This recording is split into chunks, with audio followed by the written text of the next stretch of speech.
Welcome back. Good Tuesday morning, everybody. Thanks so much for joining us this morning. I'm Maria Bartiromo, and I hope you're having a great morning. It is Tuesday, June 9th. It is 7:01 on the East Coast. The White House unleashing new tariff proposals on 60 new countries under Section 301 of the 1974 Trade Act.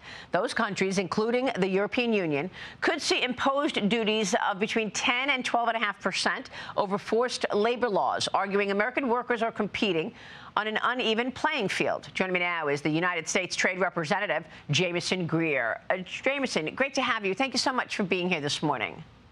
Very good to be here. Thanks for having me in. So tell us about that. I mean, the president is hoping that this round of tariffs will be more legally binding, obviously, following the Supreme Court's ruling earlier this year. What is most important for us to understand these new tariff actions put into place? Well, first of all, remember, the president's policy has never really changed. Since day one, he's been combating unfair trading practices overseas, which we believe are leading to this massive trade deficit that ballooned to $1.2 trillion under President Biden. So we've been trying to get at these, and we have been very successfully over the past year. One of these issues, which you just highlighted, is the tolerance of forced labor in supply chains. For over 100 years, the United States of America has had laws on the books saying that we will not import goods that have been made in whole or in part with forced labor. No other country effectively enforces these types of laws.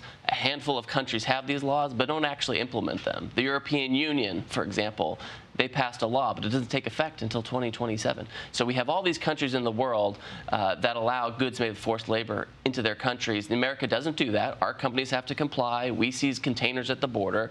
There's a cost to doing the right thing, and other countries aren't bearing it. So this is just one step. We also have actions about excess capacity, countries that are subsidizing factory build-outs that they don't need, that kind of thing that undermine our workers. So these are the types of unfair trading practices that the president is trying to take care of, and he's trying to remedy it by imposing tariffs. Do you believe these tariffs are going to equal the same amount of revenue that you had from those tariffs that were struck down by the Supreme Court? Listen, tariff revenue is incidental to what we're doing. We're imposing tariffs to reshore supply chains to remedy unfair trading practices.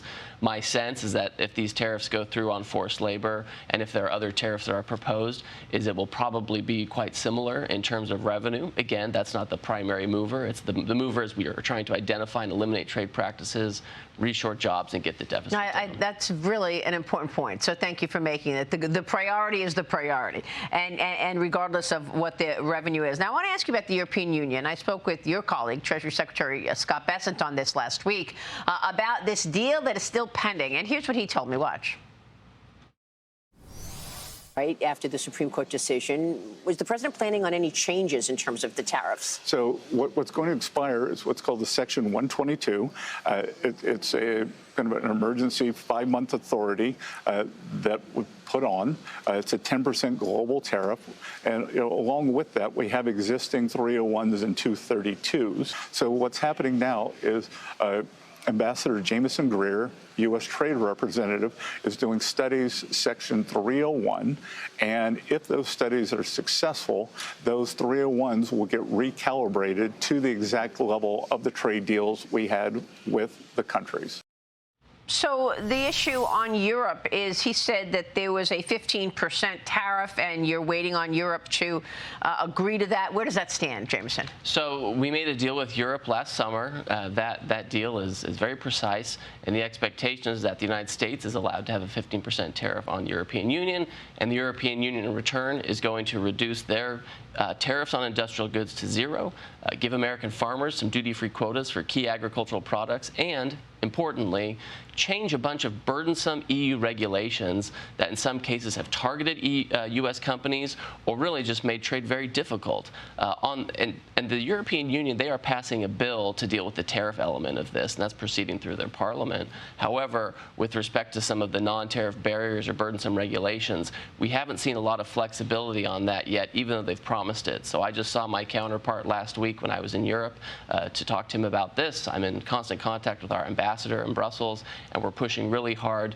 for the European Union to change these laws that not only target American companies, but are bad for European business, too. Yeah. And that includes the digital services tax and other fees that the Europeans put on American companies. That's exactly right. And they have things like something called the EU deforestation regulation, which they want to use to target deforestation that's going on. And listen, we agree. We don't want illegal deforestation, but the United States should not be the target of that. We have very good forest practices. We have clean manufacturing. All of these things. We should not be the target of these regulations that the EU is using to slow down business in their country. The last time we spoke, Jamieson, we talked about your work on Canada and Mexico as well. You said you were going to get deeper into the Canadian trade issues as well. Where do those deals stand? They're bilateral, right? You've got U.S.-Mexico and U.S.-Canada as opposed to USMCA. Right. You have the USMCA underlying the relationship right now.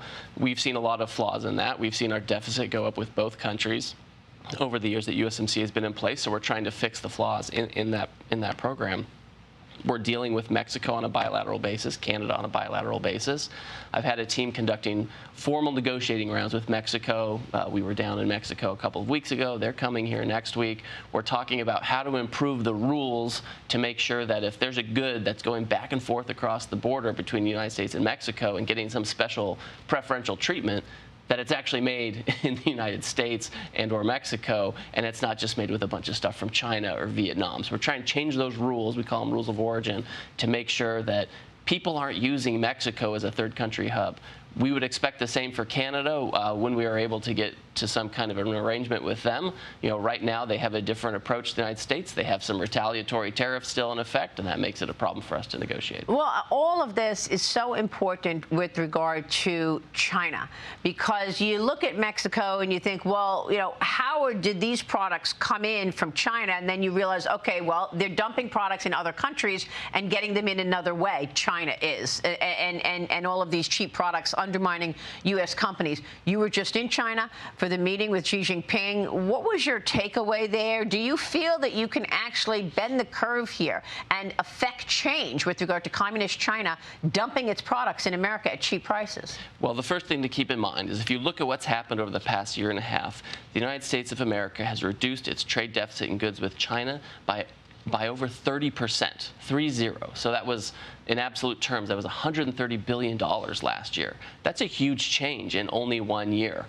We initiated with China what I call the U.S.-China Board of Trade. Right. And I'd call it a positive mechanism where instead of fighting with China all the time, we each look at about $30 billion worth of goods trade on each side, and we say, listen, is there something we can trade with each other, non-sensitive consumer goods, or can we send them medical devices, energy products, agricultural products, what can we get from them, what can we send to them in a balanced way in non-sensitive goods, and really manage the trade. Because our two economies are so different, our politics are so different, we have to manage the trade, we have to get that deficit lower, we have to get the trade more balanced, and we're already well along the path to doing that. But not everything is the same, right? I mean, T-shirts from China is one thing, but semiconductor chips from Taiwan is another thing. So are there industries that you would deem too critical to even get a pass in terms of tariffs? We're talking about pharmaceuticals and semiconductors, all the areas that President Trump has talked about that we need to wean ourselves off the supply chain of China.